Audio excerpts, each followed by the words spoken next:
Hello my friends, it's the Game Boy Geek here. Recently, an entire society collapsed after a series of historical events stemmed from greed, anger, and fear. Fortunately, newly formed civilizations are rescuing people from many troubling environments. You and others have joined forces to be rescued and escape the chaos. However, some of your team members have evil intentions, and they are secretly allied traitors trying to eliminate the weakest survivor. The traitor's objective is to undermine the group by any means necessary until a survivor is eliminated. The survivor's objective is to survive all rounds or to eliminate a known traitor. Can you survive long enough to be rescued? Savage, a game of survival, is a post-apocalyptic, survival-themed hidden identity game with many unexpected twists. It's for 4 to 10 players. It takes 30 to 60 minutes to play. It's for ages 14 and up and published by Grinly Games. And it's on Kickstarter right now, so I'm going to show you how the game works, and then I'll see you on the other side.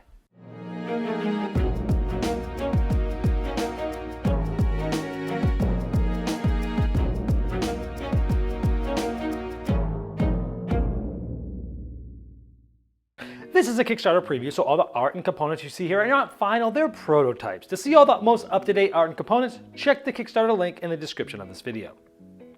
This is a hidden identity game, so at the beginning of the game, each player is going to get an identity card with 3 life tokens on them, and this is going to be secret for the entire game.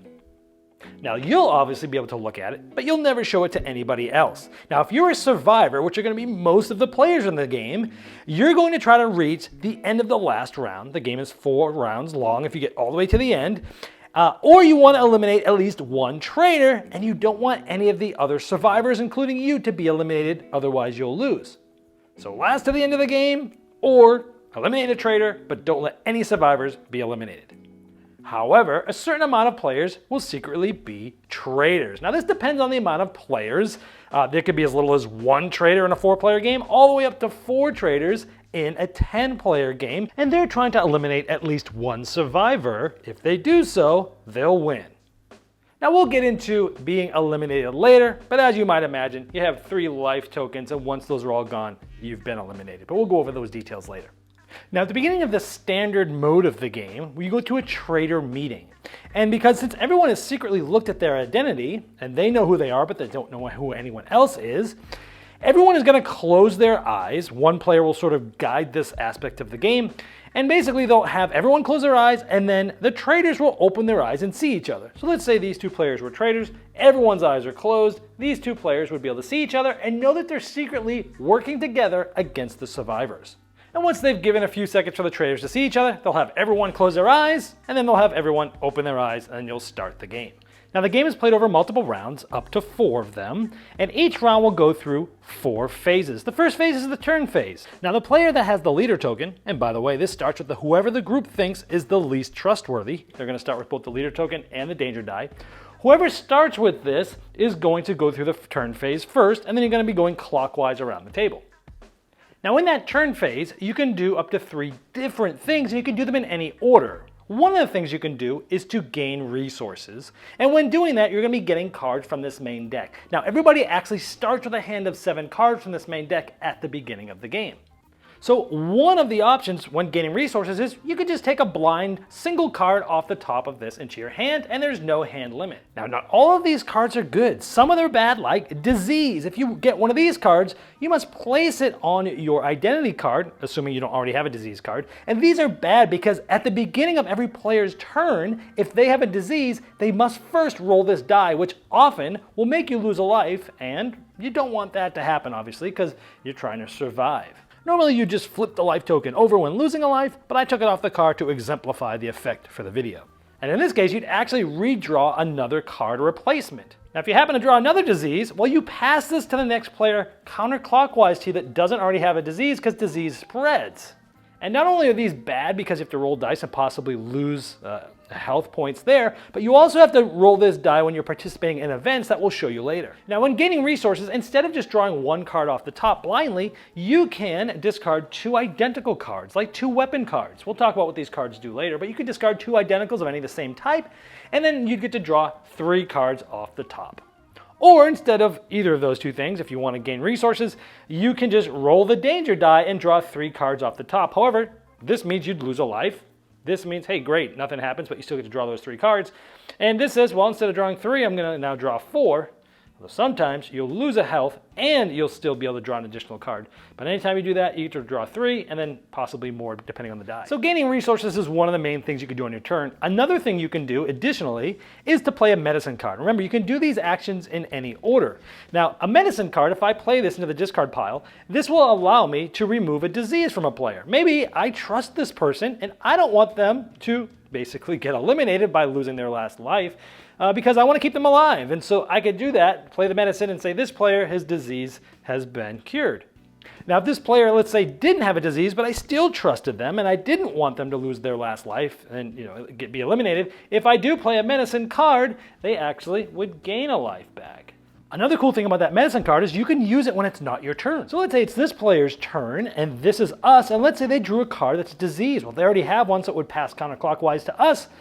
And we don't want this because, again, we only have 1 life left, and on our next turn, if we still have the disease, we'd have to roll a die, possibly be eliminated, and we'd have to roll this die if we're participating in an event. So once they've redrawn a card for this disease, and they're done giving out disease cards, then I could play this medicine card from my hand to remove this to get myself clear of that. That's how you could use that card outside of your turn. Now, the last of the 3 things you could do on your turn, again, these can be done in any order, is contribute any number of cards to the food stock pile. Now, to do that, you put them face down in front of you, any number of cards. Now, you cannot put disease cards in there, but any of the other cards in the game that we'll go over some of these more later can be placed here. Now, the player that places the most cards will be the leader, but I'll explain more about that and the different cards' effects here later. Now, once all the players have taken a turn in clockwise order, gone through that turn phase, you go to the second phase, which is the event and recruitment phase. Now, all the cards that were placed face down for the food stock pile all get put together and shuffled, and whoever contributed the most cards gets to be the leader. They place these in front of them with the leader token. And if there's a tie, whoever contributed the most first gets to be the leader and puts them in front of themselves after shuffling. Then that leader is going to flip over the top event card. And this is going to talk about an event that we as a team are trying to get past. And when we take a closer look, this is a weapons event. Now it says wolves and we're surrounded, and the leader must choose a certain amount of players, depending on the player count, to each contribute 1 weapon each. For example, in this 5-player game, the leader's going to select 2 players. They could be any players, could be themselves, it might not be. Now, so far, we've been concentrating on the mechanisms of the game, but actually, the majority of this game is really played what we call above the table, where players are talking, whether they're telling the truth or not. Like right now, we're trying to figure out, hey, who has weapons that we can help with? And players might be telling the truth or not. You got to figure out who to trust. Now, the leader can select anybody as long as they have cards in their hand, and once they've selected the right amount of players, in this case 2, then it's going to go to a vote, where all players on the count of 3 are either going to say yes or no. Now remember, every player is voting, including the people that are supposedly going to be going to help this event. Now, if it's a majority, everyone has a thumbs up, then that will go and I'll tell you what happens next. But if it's not, if it's tied or at least more have thumbs down, well, some people might do that because they don't trust this leader and they want the leader to be passed to someone else. Because if it doesn't pass, this leader goes to the next player clockwise and they get to put together a team. It could be the same team or a different team, but again, you vote. And if the majority is not up this way, more people are down or it's tied, this passes again clockwise, but the third person here, this one started, this got passed to this for 2 no votes. Well, if it comes back to here, then no vote is required. So let's talk about what happens if it's the last of the 3 teams, or it does get voted by majority. So those selected players that are going to be contributing to this event, 2 in this case, and remember, if any of them are diseased, they have to roll the danger die and they never get to draw cards from it. So if someone rolled this, they'd lose a life, but they don't get to roll a card during this step. And then each of them are going to give 1 card face down to the leader, and that player is going to collect those cards. They're not going to look at them yet, and they're going to make sure that they don't get mixed up with the food stock pile. Then we'll go to the next phase, which is the event outcome phase. So all the contributed cards for this event get shuffled, and then they get laid out, and then they are revealed. So here we see one weapon and one trap. Now remember, when we were talking about asking, hey, who can help out with this? Who has a weapon? We picked 2 players that said they both had weapons. But now we realize one of them, at least of them, are a traitor. One of them was lying and they put in a trap card. They could have both been bad, and one of them, didn't want to throw both of them under the bus, so one of them played a good card, which was the weapon. One of them didn't, but we know at least one of them is the traitor, and those two are going to be arguing about which one is which, so a lot of deception happens. But now, because it failed, the leader chooses any non-diseased player to lose a life, and then they remove food from the food stockpile equal to the number of players with 3 lives. So obviously, this is a bad thing. Or I should say, a bad thing for the survivors, a good thing for the traitors. Now let's say this is what happened. Hey, both players put in the weapon, so it was good. We survived this. So you basically treat the food stockpiles as having additional food equal to the number of traitors. In this case, we have 2 traitors, so each food's going to be worth 2. Now at this point, we're going to discard all these cards to the discard pile. We're going to go to the last phase, which is food distribution. And at this point, the leader is going to shuffle and reveal all the cards that are in the food stockpile. Now remember, when players are placing cards on the food stockpile, they can place as many as they want, as long as they weren't disease cards. So there's going to be a wide variety of different number of cards here, depending on the round and what's going on in the game. So once they're shuffled, they'll then reveal them. Okay, now we see medicine and trap cards here. These don't do anything to the food pile. And so why would somebody put these in here? Well, because remember, when you place cards in the food pile, whoever put the most there gets to be the leader for the next round. So maybe a traitor put in 3 cards, the liquor, the medicine, the trap, because they want to be the leader, and they know they're screwing people up for the food a little bit later in the round. So there's a lot of forward thinking, a lot of forward planning, a lot of devious things you can do in this game. But once it's flipped over, again, these are gone. So we might be saying, hey, you played 3 cards over there. I bet you're a traitor because you're wasting cards. And then they start yelling and say, no, I played food. And the person that played food said, no, I played food. And all this above the table stuff happens. And it's really the crux of the game. So now we're down to food and liquor. Now, for each liquor card played, you will remove 1 food card. So the traitor probably put this in, which removes 1 of the food cards. So now we're only left with 1 food left. However, we survived this. Remember? So we could treat the food stockpiles having additional food equal to the number of traitors. So we have 1. In this game, we have 2 traitors with a 5-player game. So we actually have 3 food to give to people. Now, because of that successful event, we actually now have 3 food to give out. Now, when we're giving out food, the leader can decide who to give the food to. Now, any player, as long as they get 1 food, are fed and they don't gain a life or lose a life. However, if anyone is not fed, like for example, here, if these 2 players aren't fed, they're going to end up losing a life. But there might be some times where you're forcing a player to be eliminated.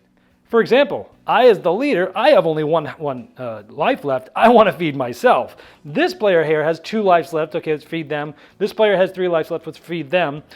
This one, I don't trust this player. So I'm leaving them out, which means, hey, I'm trying to eliminate this player because if they don't eat, they're going to lose a life. This one is too, but this one will end the game because anytime somebody dies, it ends the game regardless of which round it is, even though you can go up to 4 rounds. So in any case where someone's basically forcing the possibility of someone being eliminated and the game ending, you do another vote. Now this is considered a vote of confidence, and the vote works the same way as before. On the count of 3, obviously there's a lot of talking going on. There's a lot of stress at this point because the game hinges on this decision right here, possibly eliminating this player. But once you're ready, you can count to 3 and do the same voting procedures as I did before. If majority is thumbs up, then they are not, they basically are not eliminated. And so remember, the people that are voting no might be trying to save this player because they actually believe they're good or on their side, but they also might be trusting this leader. Because remember, if you don't get at least more than half, a majority of up, if it's even tied or more no's, then this is going to go to this leader, and now this player is going to be the one to distribute the food as they see fit. And again, if they did the same thing and it votes down, it goes to this player, then what this player does with the food is final because it's the 3rd leader there. Now let's say that vote passed. Anytime somebody loses their last life, well, the game's going to end and this player's going to flip over their role and they are a traitor, which means all of the survivors win and they're going to go crazy and people are going to be talking for hours possibly of what transpired in this game. However, if that player was a survivor, well, then the traitors would have won. Now, it is possible for multiple players to essentially be eliminated at the same time. For example, let's say both of these players were starved and they both only had one life left, and so they both got eliminated. Well, if there was a traitor and a survivor, meaning even a traitor and a survivor eliminated, then the traitors win. So anytime a survivor at all is eliminated, the traitors will win. If a trader is eliminated on their own, the survivors win, but if both sides get eliminated, the traders win.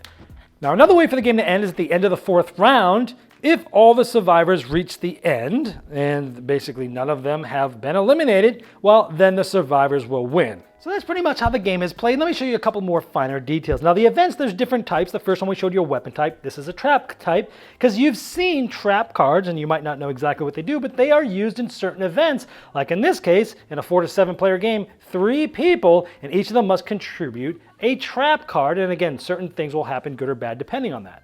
Now, in addition to the liquor messing up the food stockpile, it's also possibly used in certain events where in a 4 to 5 player game, 2 people, each of them must contribute a liquor. Well, who's going to be willing to contribute liquor? Well, the survivors are going to love to get rid of those in their hand because they don't really want them.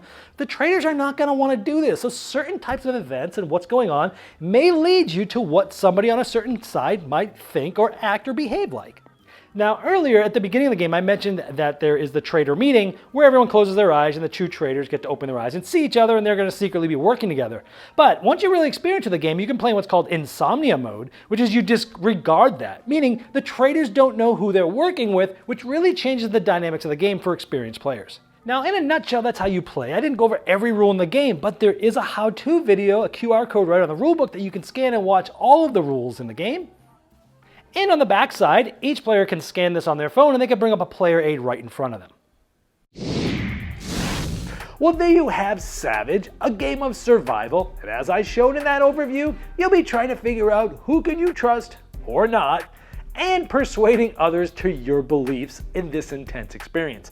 Now, if you'd like to see all the most up-to-date art and components and the different pledge levels available, you can click the link right below me in the description of this video, and that will take you directly to the Kickstarter project page, and I'm sure that Grinly Games would love your support.